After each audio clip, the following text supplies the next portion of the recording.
Hello everyone, Lore Master of Sotek here with you all today to discuss some very, very exciting news. No, it is not Total War Warhammer related. I know there's a lot going on right now, and I assure you we will be getting back into that hot and heavy tomorrow morning with showing off the new geography and of course more live streams. I apologize there wasn't one this morning. We'll talk about that at a later date. Probably tomorrow morning I'll talk about where I was. But I'm okay. I'm alive. Everything's fine. Well, most everything's fine. But, I'm okay. So we'll talk about that tomorrow. We'll just have like a bonus extra long stream then. But in any event, there has been some extremely exciting news from Games Workshop today.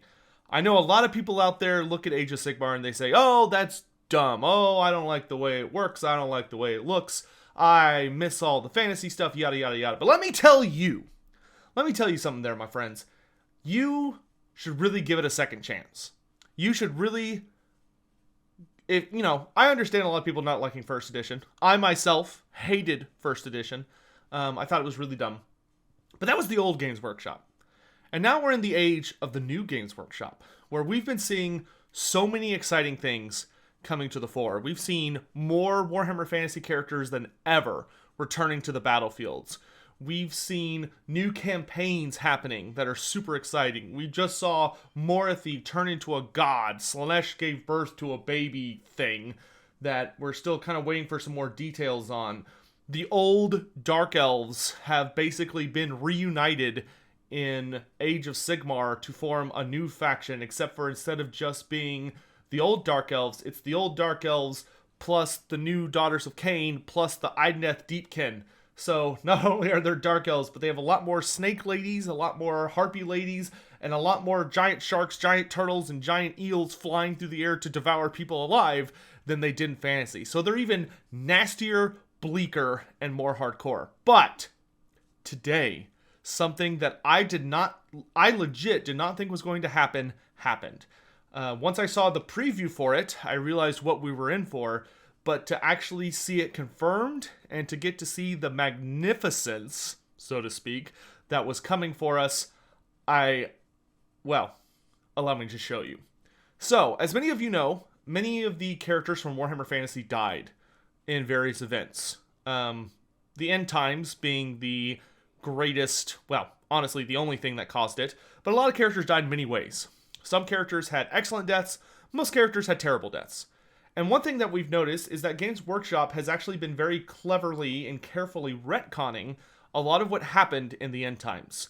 In fact, in Broken Realms Morathi, they've essentially gone back and carefully retconned the idea from the end times that a lot of people hated, that stated that the Phoenix Kings were all usurpers, and that Malekith was the one true Phoenix King, and all the others were fakes, and that Ashuran hated them, and didn't like anything about them, and drove them all to die in various ways. Turns out Games Workshop said, haha, just kidding, that's not actually what happened, because that would be really stupid. Instead, the Phoenix Kings did have sparks of divinity in them. They were blessed by Ashuran. They did possess the power and grace of a god. Now, unfortunately for all of them, Morathi just devoured them all in the events of Broken Realms Morathi, but it was actually a very well-written story, and I don't want to get too much into it, because we need to talk about the fact that Slaanesh, because he has given birth to this new child, this new god, who we don't know what it's called yet, and we don't really know what it's up to yet, but it seems that Slaanesh is back and better than ever before. Because one of my only issues with the Hedonites of Slaanesh, which was the Slaanesh book that came out in first edition, or no, this edition actually, second edition, to welcome all these new Slaanesh demons, is that it was just demons.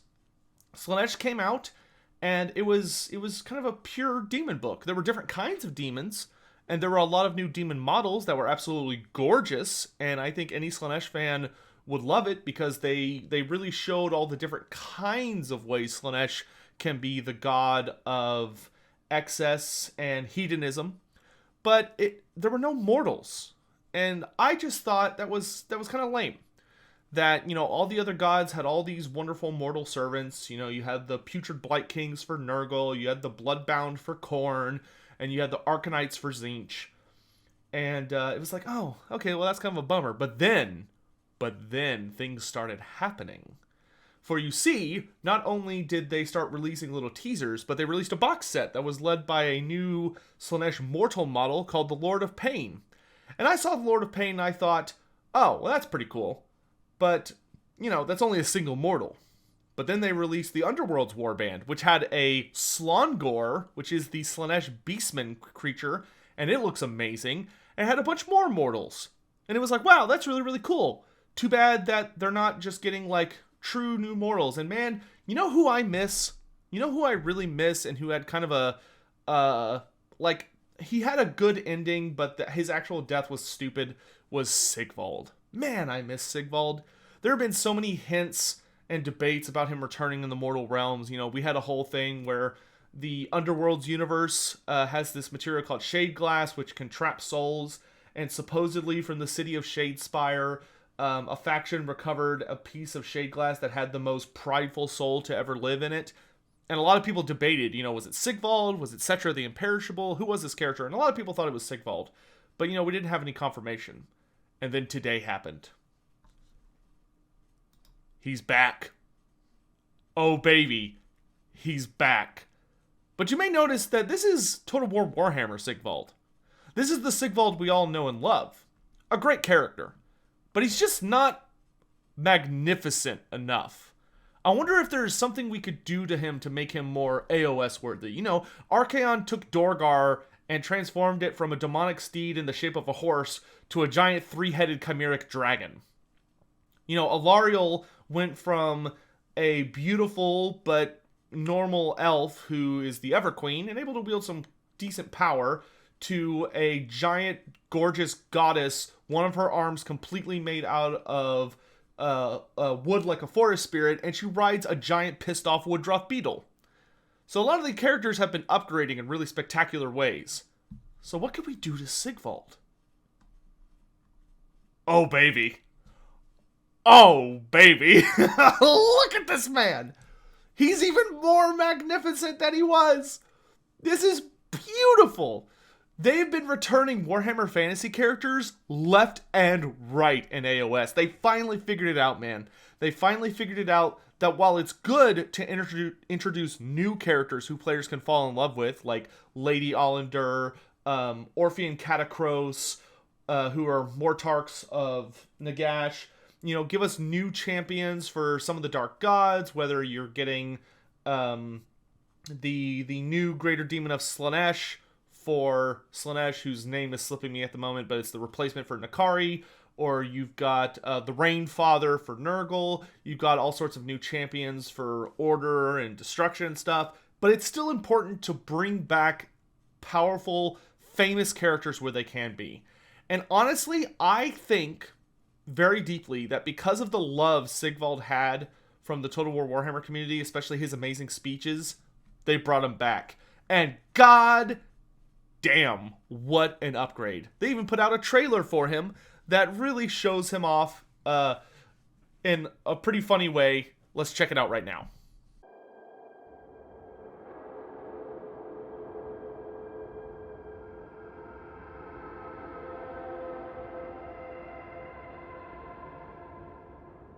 No, not like that, you incompetent oaf. How hard is it to get my hands? It's almost perfect already. Why is it impossible to find decent help in these realms? Don't you know who I am? I'm the most incredible, talented, deadly, and beautiful champion of chaos there has ever been. Now, I'm back, and I'm more magnificent than ever.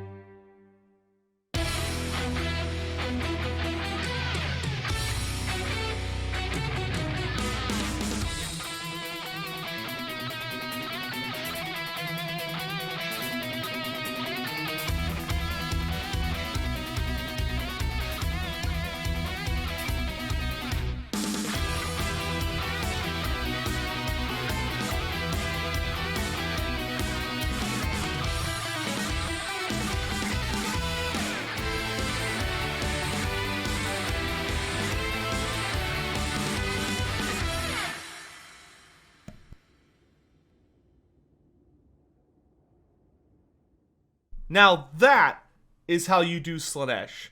And not only is Sigvald back, far better and more beautiful and more Slaaneshi than he ever was in Warhammer Fantasy. Still a badass mortal champion, just with some nice rockin' horns and a way more dynamic pose. But he's got his bodyguard, the Mirbanen Painbringers.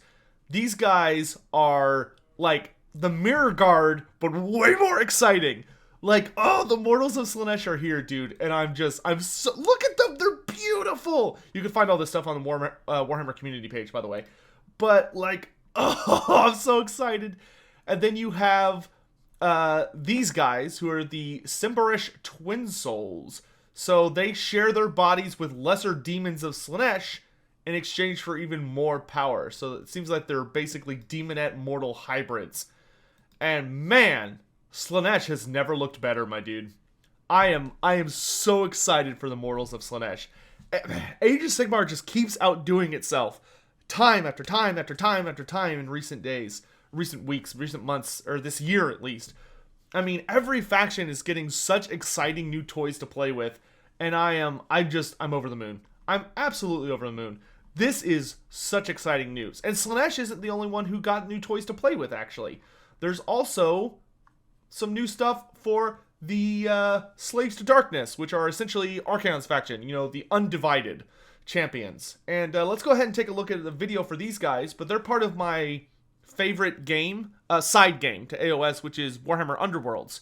Which Warhammer Underworlds is essentially, you get named characters who all have like a backstory. They all, like, they have a notable objective. They are known entities within the universe. They're not spectacularly powerful individuals typically, but it's like a convergence of all these warbands who are purely made of named characters with really interesting and compelling backstories who are competing over various objectives to try and claim ultimate power.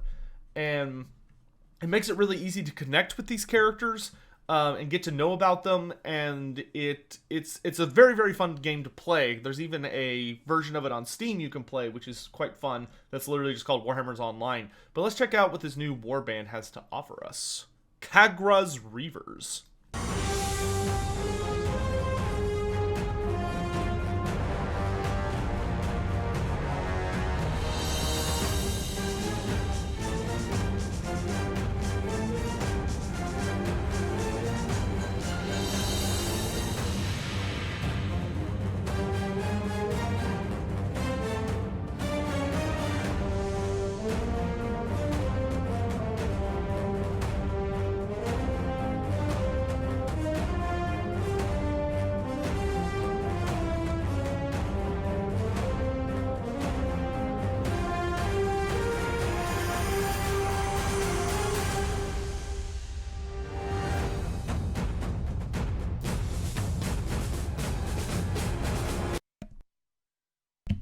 What a badass looking group of guys.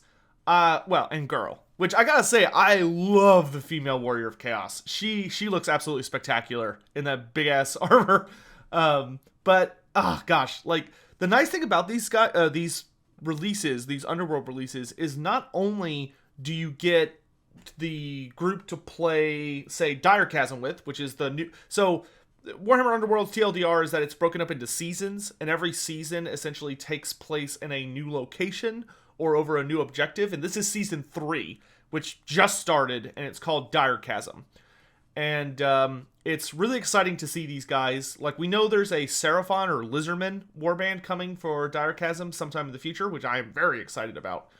But these guys look absolutely badass. And the cool thing about them is not only can you use them in Warhammer Underworlds, obviously, but you can also just use them in regular tabletop. You can actually, every single warband of these guys come with rules and points so that you can run them in competitive play, and usually they're quite good. So, and you can even run them, of course, as generic models if you wish in an army. So you could use the sorcerer guy as so you could use this lady as like a warlord or just a regular warrior of chaos. You could use this guy as a chaos sorcerer, and you could use the other two guys as warriors or whatever.